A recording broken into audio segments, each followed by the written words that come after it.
એ ખાલી મેં મારી આસપાસનું જે એટમોસ્ફિયર છે એને ઓબ્ઝર્વ કરીને એ બધી જ વાર્તાઓને લખી છે. પણ અહીંયા સૌથી વધારે બંધ બેસે છે એ વાર્તાના ટાઇટલ્સ મેં આપ્યા છે, કેમ કે વાર્તાઓ મારી પોતાની છે અને મેં જે વસ્તુ ઓબ્ઝર્વ કરી છે એ છે. એટલે કદાચ એવું લાગશે કે આમાં હાસ્ય કાંઈ જ નથી, પણ ખરેખર સમજવા જેવી વાતો બહુ છે.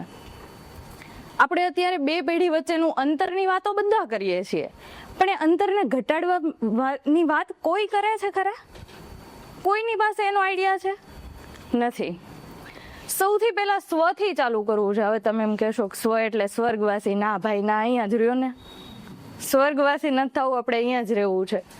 સ્વ એટલે પોતાની જાતથી જ શરૂઆત કરવાની છે. મારું એક બહુ સીધું અને સિમ્પલ એક્ઝામ્પલ છે કે મારે એવી આદત છે, હું ઘરની બહાર જાઉં ને એટલે મને કોઈક જોઈએ સાથે. તો ઘરે કોણ હોય? મમ્મી. જ્યાં જાઓ ત્યાં જોડે લઈને જાઓ. ક્યારેક ક્યારેક મારી મમ્મી એમ કે હવે તો તે હદ કરી છે. ક્યારેક ક્યારેક ફ્રેન્ડ સર્કલમાં લઈને જાઓ. તો મને એમ કે મારે ત્યાં નથી આવવું. પણ સૌથી વધારે એની સારી વાત એ છે કે મારી સાથે ચાલવા આવે.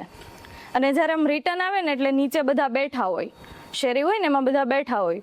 એક દિવસ મારા મમ્મી ત્યાં બેઠા એટલે મારી એવી આદત 5 મિનિટ ઊભી રહું, પછી હું મારા ઘરે જતી રહું. એ લોકો બેસે, એ વડીલો છે, એમને થોડું ઘણું બેસવાય જોઈએ. એ બેઠા છે, વાંધો નથી મને એનાથી. એક દિવસ એવો બનાવ બન્યો કે અમારી સામે થોડા ગેસ્ટ આવ્યા, એ લોકો અંદર હોય. આ વસ્તુ સૌથી વધારે સારી અને સાચી હતી જે મારા મમ્મીએ કર્યું એ. પણ એ ક્યારે? આજથી વર્ષો પહેલા. અત્યારે એ જ વાત તદ્દન ભૂલ ભરેલી છે. કઈ રીતે? આખી વાત સમજીએ. મારા મમ્મીએ બીજા પાડોશી બેઠા હતા ને એમને પૂછ્યું સામેવાળાના ઘરે કોણ આવ્યું છે. એટલે મેં કાઉન્ટર ક્વેશ્ચન તરત જ કર્યો, કેમ આપણે જમવાનું કરવાનું છે? પહેલાના સમયમાં આ વાત પૂછતા હતા. ગામમાં આપણે રહેતા હતા, સૌરાષ્ટ્રના ગામડાઓમાં.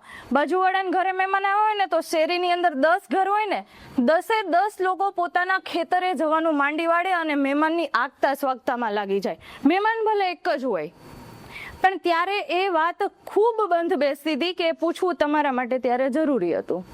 અત્યારે તમે પૂછો છો ને તો એ વાત પંચાયતમાં ગણાય. કેમ? તમારે એક ટીપું ચાનું નથી પૂછવું એને, તો તમને શું કામ પૂછવાની જરૂર પડે છે? આ થઈ સ્વની વાત, કે આપણો વિચાર આપણે નક્કી કરીશું કે મારે ક્યાં જરૂર છે, શેની જરૂર છે અને શું કામ જરૂર છે. આ સ્વ છે. જો આ વિચાર આવવા લાગે ને તો ઘણા બધા પ્રશ્નો સોલ્વ થતા થઈ જાય. મારા મમ્મીએ પૂછ્યું, એણે બહુ નિખાલસતાથી પૂછ્યું, પણ મને એવું લાગ્યું કે ક્યાંક ને ક્યાંક એણે નિખાલસતાથી પૂછી લીધું, પણ બીજા 2 જણા હશે ને એ ચોક્કસ જજ કરશે કે આમને બહુ પંચાયત છે બધી. તો ત્યાં એ મારું સ્વજન હતું તો મેં એમને રોક્યા. તમારી આસપાસ આવી ઘટનાઓ બને છે તો ચોક્કસપણે ધ્યાન આપવું જરૂરી છે. ત્યાર પછી આપણે વાત કરીશું શ્રી કૃષ્ણની. સ્વ આવે એટલે સ્વર્ગ યાદ આવે, ને સ્વર્ગ યાદ આવે તો મને કૃષ્ણ યાદ આવે જ. કૃષ્ણ ભગવાને એના જીવનમાં કેટલી બધી વાતો સમજાવી આપણને. ભગવાને આપણને શું કીધું કે સમયની સાથે બદલાતા શીખો. અને એની સૌથી મોટું ઉદાહરણ એમણે આપ્યું કે ઇન્દ્ર પૂજા બંધ કરો અને ગોવર્ધન પૂજા ચાલુ કરો. ત્યાંથી ઈશ્વરે એવું સમજાવ્યું કે ઇન્દ્ર પૂજા કરવાથી જ વરસાદ આવે. આ તદ્દન ભૂલ ભરેલી વિચારધારા છે. તમે એક નિર્જીવ ગોવર્ધન પર્વતની પૂજા કરો છો તો પણ વરસાદ આવે છે, અને અનરાધાર વરસાદ આવ્યો છે, એમાં કોઈ શંકાને સ્થાન જ નથી. તો ત્યાં ભગવાને એવી વિચારધારા સેટ કરી છે કે પૂજા કરવાથી વરસાદ આવે છે એ ચોક્કસ સાચી વાત છે, પણ કોઈ વ્યક્તિની પૂજા કરવાથી વરસાદ આવે છે એ ખોટી વાત છે. કેમ? આપણે યજ્ઞ કર્યો છે પૂજા સમયે, એની અંદર આપણે જે દ્રવ્યો નાખીએ છીએ, દ્રવ્યોના આધારે વાદળો બંધાય છે, અને વાદળો બંધાયા પછી વરસાદ આવે છે. તો ભગવાને ત્યાં વિજ્ઞાન સમજાવ્યું છે. આ વાત આપણે સમજતા જ ભૂલી ગયા. ત્યાર પછી એના એ જ જીવનની અંદર ભગવાને બીજી ઘટના સમજાવી છે. જ્યારે મહાભારત પૂર્ણ થયું ત્યારે ઈશ્વરે વિચાર્યું કે આ મહાભારત પૂર્ણ થઈ ગયું, બધાની દ્રષ્ટિએ પૂર્ણ થઈ ગયું. કેમ? 100 કૌરવોનું સમાપ્તિ થઈ ગઈ. તો ઈશ્વરે ત્યાં ફરીથી વિચાર્યું કે ખરેખર મહાભારત પૂરું થયું તો ભગવાનની દ્રષ્ટિએ નહોતું થયું. કેમ કે દુર્યોધનના બંને દીકરા જીવંત હતા. તો આ મહાભારતની કડી ફરીથી ચાલુ થતે. પંચતંત્રની કથાઓ એમાં પણ સેમ વસ્તુ છે. તમે જુઓ, આપણે જે વસ્તુને જે નજરથી જોઈએ છે એ જ નજરથી જોવે છે, પણ એ વાર્તા બીજી છે કંઈક. સમજાય છે? વિચારવાની મેથડ બદલવાની છે, વિચાર એક જ છે. ત્યાર પછી એક વાત કરવી છે મારે, અને એ છે સમાજના આધારે. કદાચ આમાંથી કોઈને ખબર હોય ન ખબર હોય મને નથી ખબર, પણ એક આપણા સમાજમાં આજથી વર્ષો પહેલા એક નિયમ એવો હતો, અમુક સમાજની અંદર અને બધા જ સમાજની અંદર, પણ અત્યારે અમુક સમાજો કન્ટિન્યુ કરી રહ્યા છે કે વ્યવહાર ભરવો. કોને ખબર છે વ્યવહાર ભરવો એટલે શું? જગદીશભાઈને ખબર હશે. એક આ વ્યવહાર ભરવો ને એક પ્રથા હતી. આપણને અત્યારે વિચારીએ ને તો એવું લાગે એવું થોડું હોય, પણ ખરેખર સાચો વિચાર હતો અને આજે અમલ કરવો પડે એવી પરિસ્થિતિ છે. એ સમયની અંદર પૈસા ઓછા હતા તો લોકો આર્થિક સંકટ જે આવ્યું છે ઘરમાં એને રિકવર કરવા માટે વ્યવહાર ભરતા હતા. એ જ વિચારધારાથી હતું અને અત્યારે પણ એ જ વિચાર કરવો પડશે, પણ એક નવી વિચારધારાની સાથે. અત્યારે કઈ રીતે થાય તો કે હમણાં અંબાણીએ લગ્ન કર્યા ભાઈના, એ આપણા જ પૈસે કર્યા છે, આપણને બધાને ખબર છે, પણ આપણે કહી ન શકીએ, માંગવા ન જવાય નહીતર મારે. હવે વાત કેવી છે, એનું જોઈને આપણે કરવા લાગ્યા છીએ કે અમારે આવું કરવું છે એમ, પણ પૈસા ક્યાં? તો એ જ વસ્તુને જે વ્યવહાર પહેલા હતો ને એને રીવિચાર કરવો પડશે કે કઈ રીતે. તો તમે કાકા બાપાના 10 ભાઈ બહેન તો થતા જ હશો, એનાથી ઓછા કોઈ નહીં હોય, કોઈક જ હશે કે જે 5 હશે કે 6 હશે. બાકી તમે કાકા બાપા માસી મામા ફઈના 10-15 ભાઈ બહેન થાવ છો તો એક યુનિયન એવું બનાવી શકાય કે એકના ઘરે પ્રસંગ છે ને તો બાકીના બધા 1-1 લાખ રૂપિયા આપશે. મારી વાત સમજજો, ખૂબ સમજવા જેવી વાત છે.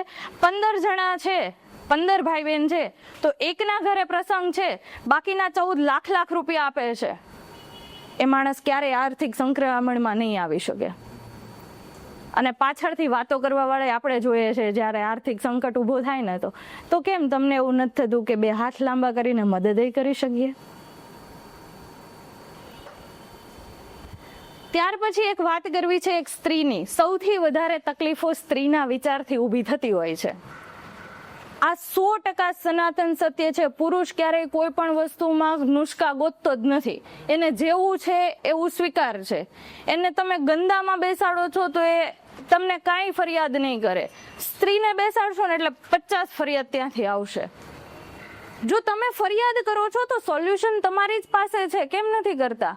કેમ કે એક બાળક નાનું હોય ને ત્યારથી મોટો થાય ને ત્યારે માના હાથમાં હોય છે. તો એ માએ એને એવી આદત પાડી છે. કેમ એ જ માની દીકરી હોય તો એ દીકરીને એવી આદત નથી હોતી? તમે કચરું વાળતા દીકરીને શીખવાડો છો, કેમ દીકરાને ન શીખવાડ્યું? તો એ દીકરાની ભૂલ નથી, માની ભૂલ છે, એક સ્ત્રીની ભૂલ છે. તમારે સમાજમાં ઇક્વાલિટી જોઈએ છે, પણ ઘરમાં તો તમે જ 2 સ્ટાન્ડર્ડ સેટ કરીને બેઠા છો કે દીકરો અને એની પાસે એ પોતે એકલું સંતાન, એટલે કે સ્ત્રી સંતાન ઘરમાં એકલું, બાકીના મેલ સંતાનો છે ઘરમાં. ખુશ છે, બધાને ખુશ રાખવાનો બહુ પ્રયત્ન કરે છે, બધી રીતે ખુશ છે. સાસરે આવે છે, 16, 17, 18 વર્ષ સુધી એકલી સ્ત્રી ઘરમાં. સાસુ હતા, સાસુ ગામડે રહી છે, સ્ત્રી સુરતમાં રહી છે. પેલી 100 વર્ષવાળી સ્ત્રી હતી ને તો સૌરાષ્ટ્રમાં જ રહી છે. હવે બંનેની વિચારધારા વચ્ચે અંતર હોવાનું છે. યસ ઓર નો? તો 100 વર્ષ પહેલા જન્મેલી સ્ત્રી કેવી હોવી જોઈએ? મેં આવું ભોગવ્યું છે, મારા ઘરની વહુ આવશે એવું જ ભોગવશે. યસ ઓર નો? 45 વર્ષ પહેલા જે જન્મી છે એ સ્ત્રીનો સ્વભાવ કેવો હોવો જોઈએ? મેં આ ભોગવ્યું છે, મારા ઘરમાં વહુ આવશે, આ નહીં ભોગવે. રાઈટ? પણ અહીંયા બધી વસ્તુ ઉલટી છે. વિચારો, જે 100 વર્ષ પહેલા જન્મેલી સ્ત્રી છે એ આવું કાંઈ નથી વિચારતી. એ ફૂલ ફ્રીડમ આપે છે એના ઘરની બીજી સ્ત્રીઓને. અને પેલી સ્ત્રી છે એવું વિચારે છે કે હું આ ઘરની 4 દિવાલની બહાર નથી ગઈ તો તારે નથી જવાનું. બસ વિચારધારાના આ 2 પાસા છે. અને છેલ્લી વાત મારે ગુણવંત શાહની કહેવી છે કે ગુણવંત શાહને કોઈકે પૂછ્યું કે સમાજ સ્વસ્થ છે એવું ક્યારે કહી શકાય, ત્યારે એમણે એક જ વાક્યમાં જવાબ આપ્યો હતો કે 80 વર્ષની વૃદ્ધા જ્યારે બ્યુટી પાર્લરની અંદર જાય અને સંકોચ વગર ત્યાંથી બહાર નીકળે ને તો આપણો સમાજ સ્વસ્થ છે.